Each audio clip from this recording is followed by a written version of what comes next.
Hello दोस्तों, राधे राधे। मैं माला प्रजापति हमारे यूट्यूब चैनल पे सभी दर्शकों का स्वागत करती हूँ, अभिनंदन करती हूँ। आज मैं एक बहुत ही प्यारा गवन गीत गाने जा रही हूँ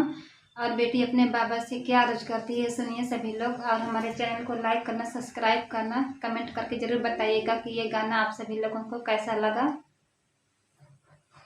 मत फरे लाटी कोरवतई मिली झापस लाग हो बाबा के ना हमरी बाबा के ना तुहरी बगिया रखई है तसुगना हरई हाई हो बाबा के ना बगिया रखई है तसुगना हरई हाई हो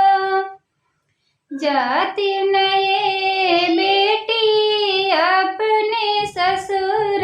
घर आयावेरो सजन घर हो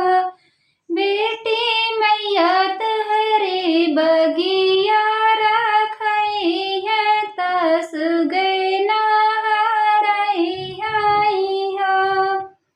बेटी मैया तुहरी बगिया रखई है तसुगना हरई हाई हो मत फरे लाटी कोरवतई मिली झापस लाग हो चाचा के नात हरी बगिया रखई है तसुगना हरई हाई हो चाचा के नात हरी बगिया रखई है तसुगना हरई हाई हो जाति नये बेटी अपने ससुर घर आयावेर सजन घर हो बेटी चाची तुहरी बगिया रखई है तसुगना हरई हाई हो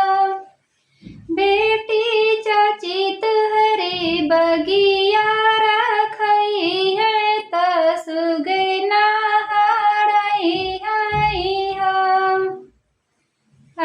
मत फरे लाटी कोरवतई मिली झापस लाग हो भैया के नात हरी बगिया रखई है तसुगना हरई हाई हो भैया के नात हरी बगिया रखई है तसुगना हरई हाई हो